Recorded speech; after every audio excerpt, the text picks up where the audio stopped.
Doctor, buenas tardes, bienvenido al patrón. El doctor Lora Perello anda con mascarilla, Yusi, hasta en el consultorio tiene él una mascarilla puesta. Eso es responsabilidad. ¿Cómo va su trabajo en salud pública? Cuéntenos. Bueno, mi trabajo en salud pública va bien, ya yo reasumí mi posición. Estamos totalmente integrados con los planes que tenemos. Como tú viste, el presidente inauguró 2 centros diagnósticos. Estamos estructurando la plantilla de servicio de los mismos. Estamos haciendo las visitas a los CPN y tratando de llenar las necesidades que tenemos. Hemos hecho un levantamiento para ver si aparece el soporte presupuestario para mejorar tecnológicamente una gran cantidad de CPNs y conseguir el personal médico que mejore la calidad de los servicios. ¿Qué es lo que son CPN, doctor? Son clínicas de atención primaria. Ok. ¿Qué tipo de equipos tendrán los centros de diagnóstico? El centro de diagnóstico tiene como áreas de servicio, tiene radiología, medicina interna, ginecología, obstetricia, fisiatría e imágenes. En imágenes va a tener sonografía y rayos X. Tiene además un laboratorio clínico con las pruebas básicas. Tiene una área de rehabilitación y tiene las consultas que te mencioné. Ginecología, obstetricia, pediatría, medicina interna. Muy bien. Medicina familiar. Ok. Yusi Devares, pregúntele a su amigo personal. Hola, Yusi. Sí. ¿Cómo estás tú, Manuel? Yo estoy bien. Qué bueno, qué bueno. Manuel, el presidente, ante una expresión del ministro de Salud en relación a que es insostenible la situación con las parturientas haitianas, el presidente también habló en ese contexto, pero ¿cuál es el mecanismo que pudiesen tener las autoridades de los hospitales, básicamente, porque es un negocio que tienen ciertos personeros de traer parturientas haitianas a dar a luz aquí al país? ¿Cuál es el mecanismo que podrían tener para detener esa diarrea de parturientas haitianas aquí en el país? Mira, yo creo que lo que tú tienes que hacer, tú tienes el mecanismo de identificar quién tiene el negocio.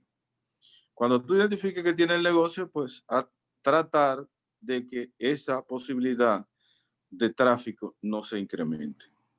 Eso va a ser difícil. Tú no puedes negar asistencia hospitalaria a alguien que reclama un servicio, sobre todo como es ese, el del parto. Entonces, para tener un control adecuado y tratar de desestimular el proceso migratorio de las parturientas, yo haría una consulta legal y vería las posibilidades de que una extranjera que no tenga residencia o permiso migratorio formalizado, en el momento de hacerle el parto, tener el soporte legal para hacerle un proceso de ligadura de trompas. Tú me estás diciendo que eso podría ser algo criminal y algo discriminatorio, pero a esas que tú le haces ese proceso, tú debes garantizarle que en el momento en que regularicen su situación, pues tú le vas a dar el servicio de la restitución de las ligaduras. Yo creo que eso sería, en términos jurídicos, algo que se podría utilizar para desestimular que ese tipo de negocio siga.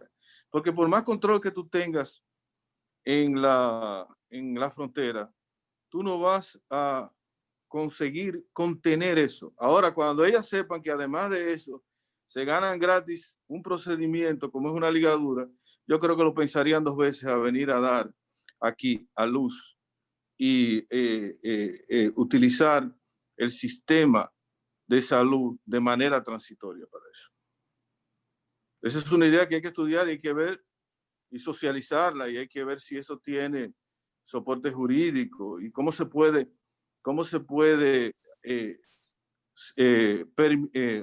fomentar eso, sin que haya mucho, o sea, y ver los tipos de reclamos a los cuales uno va a estar sometido. ¿Usted le sometió eso al ministro ya? ¿El ministro No, esa es una idea que yo estuve pensando en estos días. No la he socializado a nivel gubernamental. En un momento determinado, tengo que hacer algunas consultas con algunos amigos abogados para que ellos me digan cuál sería la pertinencia en términos jurídicos y cuál sería la repercusión en términos sociales que eso traería como consecuencia para el país. Yeah. Bueno, eso traería, doctor, demandas y posiblemente, porque usted no puede disponer ni decidir ningún país en la vida y en la concepción y reproducción de una persona, porque no estamos hablando de un animal, ni de una cerda, ni de una vaca, estamos hablando de seres humanos, que son ellos quienes deben hacer sus planes de disminución familiar. Es un asunto muy delicado eso. Eso tiene que ser una autorización, inclusive está firmada por la persona que va a hacerse la ligadura. Tú no dejas de tener razón en todo lo que tú dices. Por eso dije que es una idea que hay que socializarla, porque tú tienes que desestimular el proceso migratorio, porque además de eso, tú tienes un trasfondo jurídico que no está definido. Yo no sé cómo se trata el producto de ese parto. Doctor, mire, discúlpeme.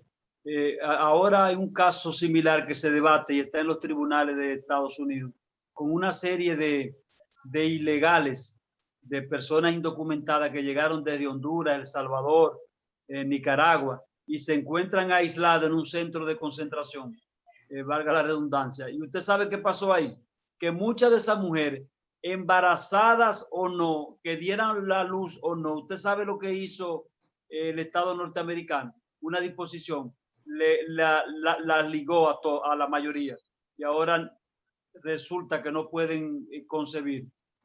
Una decisión que tomó Estados Unidos porque esas personas iban con muchos muchachos, con muchas cosas, y ahora tienen demanda en Arizona, en Texas, en muchísimos estados de los Estados Unidos con esa situación, que fue una medida sin la autorización de las personas afectadas.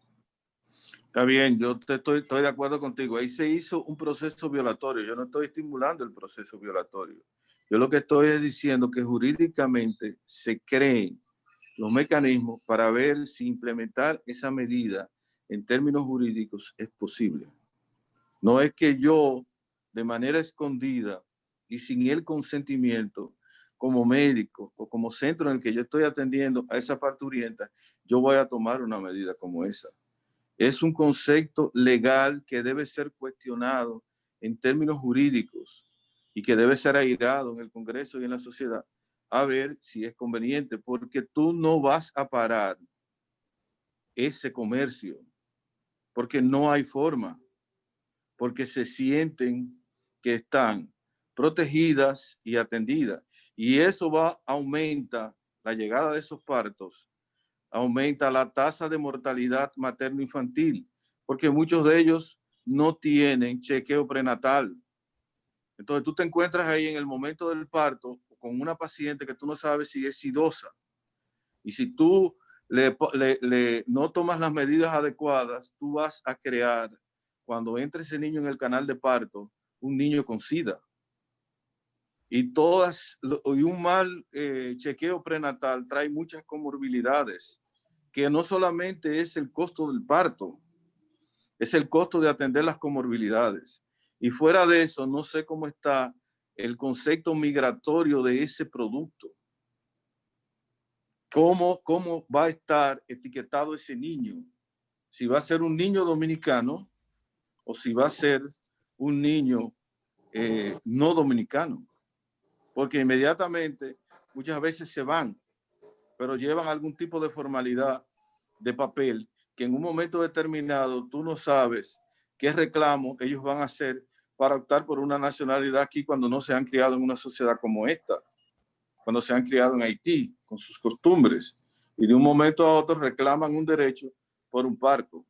Aquí no sé la sustentación jurídica, a lo mejor eso en la modificación de la ley, eso esté contemplado.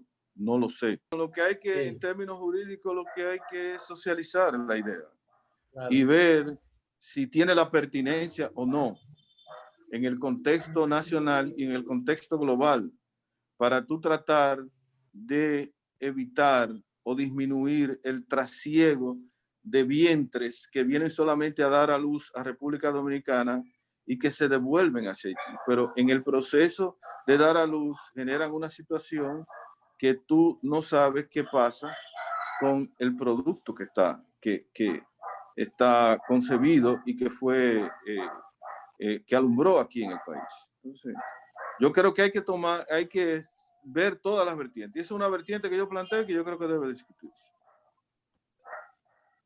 Doctor Perelló, un placer saludarlo. No había tenido la oportunidad de saludarlo. Desde Muchas gracias, Juan Bonilla. ¿Cómo tú estás? Un placer. Buenas tardes, doctor. Yo tengo una inquietud, doctor. ¿Cuántos meses o años se llevará a corregir el desastre, el desorden que según muchos directores de hospitales de la provincia de Santiago encontraron de la pasada administración del PLD? Que según algunos directores lo que dejaron fue un verdadero desorden. Entonces, ¿qué ustedes están haciendo y qué tiempo se llevaría? Porque yo supongo entonces que se llevaría muchos meses corregir ese desorden que se ha dicho que encontraron. Yo que vivo cerca del Cabral Ibáez siempre veo que está operando a toda capacidad. Entonces, yo realmente no me explico mucho ese supuesto desorden, pero de todas formas, ¿qué tiempo se llevará para ustedes corregir todos los problemas? Mira, el Cabral Ibáez no está concluido. Si tú vas por el Cabral Ibáez, yo te puedo mostrar dos conceptos básicos que no están terminados, que es la cocina y que es la lavandería. Un hospital de esa categoría, sin una cocina definida y terminada, y sin una lavandería definida y terminada, sin una morgue acondicionada, eso es un caos. Sin hablar que hay alas a las que no están concluidas tampoco, y que el hospital cuando termine va a tener la mitad de las camas que tenía antes de la remodelación. Entonces, en vez de tú tener más tasa ocupacional de resolución terciaria, tú vas a tener menos tasa ocupacional de resolución terciaria. Y esa réplica es igual en el Arturo Grullón y ni hablar del Hospital Estrella Ureña, que eso es la última expresión de servicio sanitario que tú puedes tener en una ciudad y especialmente en la capital de las 14 provincias del Cibao.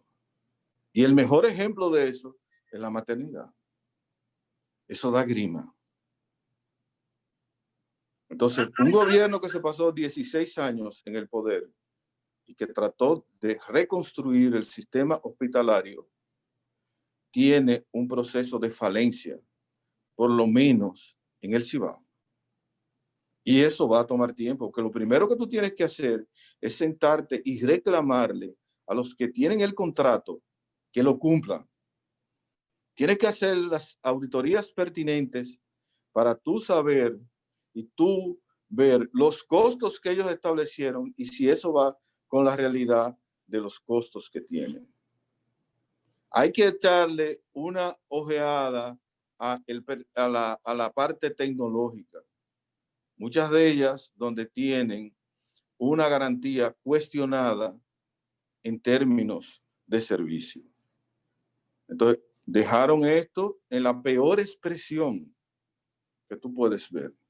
Ni hablar de los CPN, de la clínica de atención primaria y de los centros diagnósticos.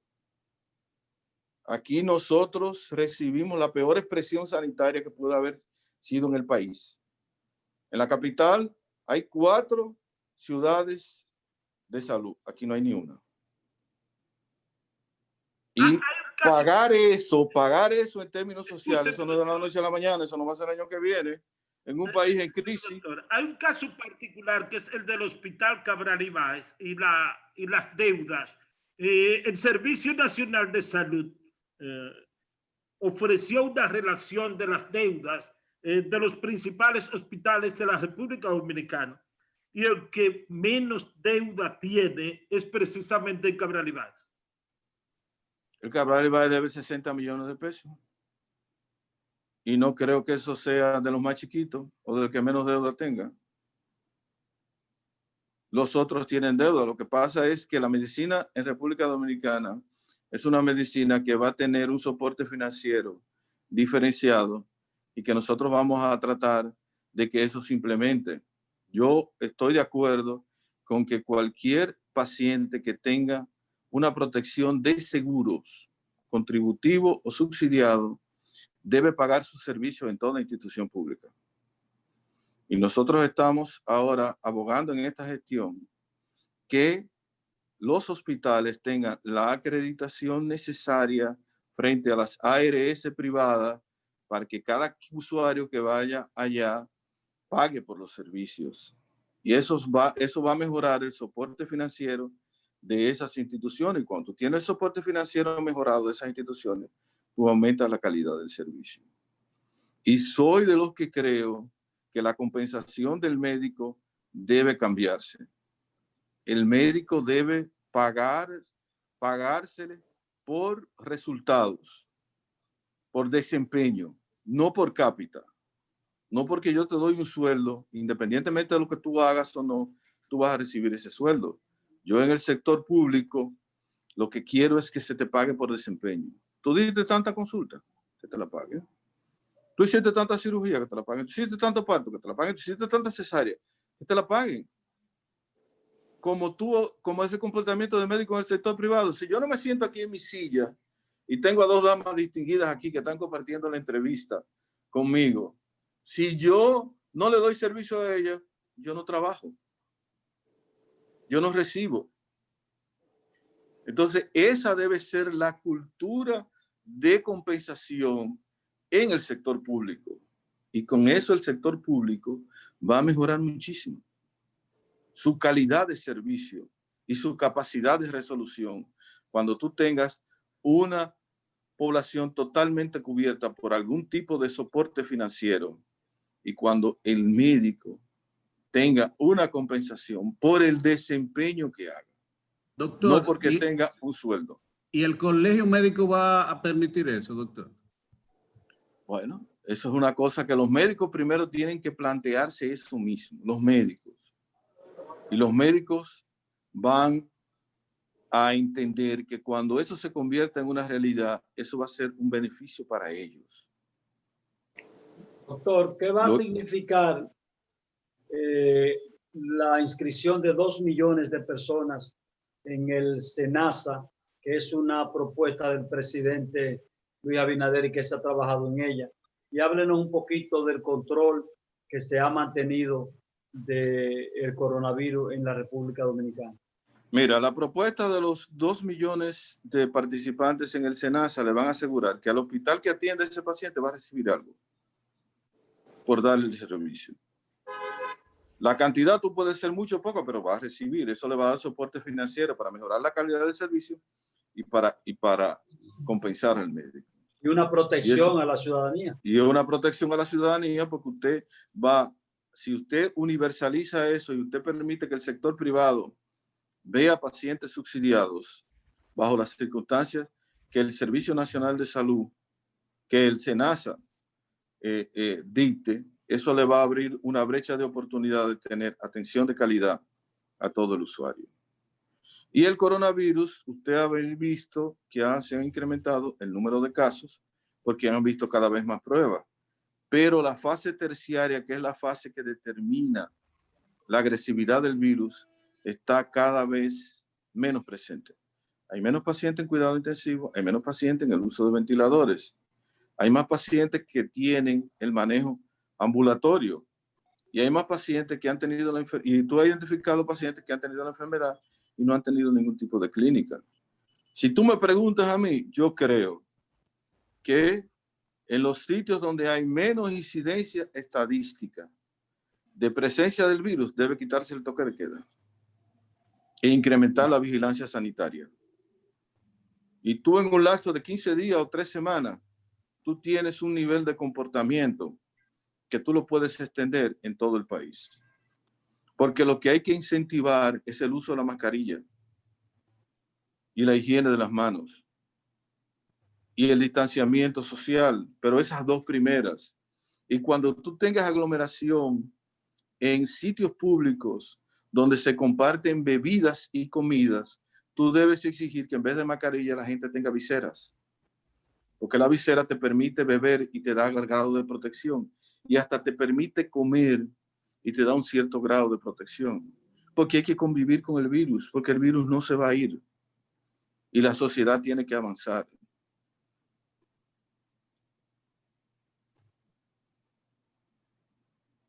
Quiero hacer una última pregunta ya para el doctor Perelló.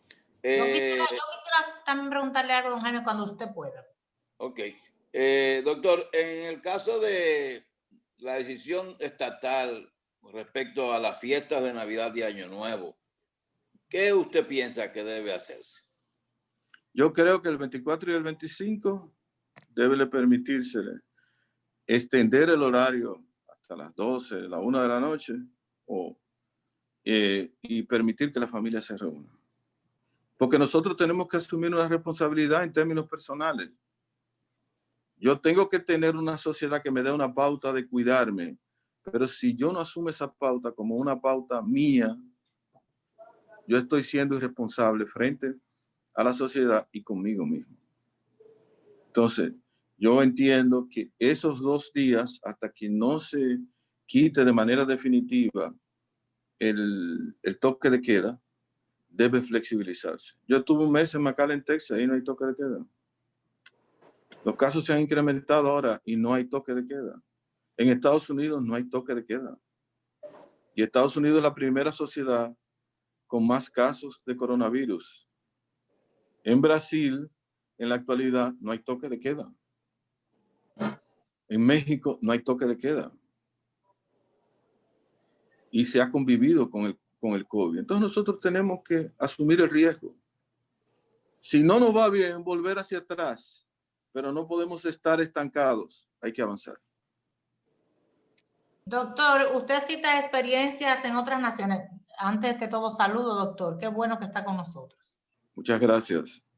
Usted cita experiencias de otras naciones. En El Salvador han construido un hospital especializado para covidianos con una capacidad para 1,000 personas. ¿Usted piensa que nosotros estamos en la capacidad para hacer un hospital? ¿Está en los planes del gobierno? ¿Cuál es la situación con relación a eso? De hacer un hospital. Óyeme, es que la tendencia de nosotros a complicación terciaria está cada vez menor. Entonces nosotros no necesitamos un hospital, construir un hospital. La ocupación de salas de cuidado intensivo y la ocupación de ventiladores está en descenso o está estable.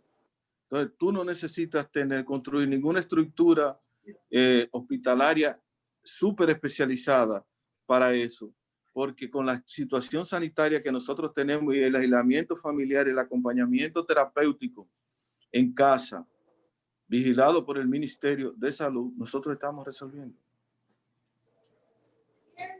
Muy bien, muchas gracias, doctor Manuel Lora Perelló.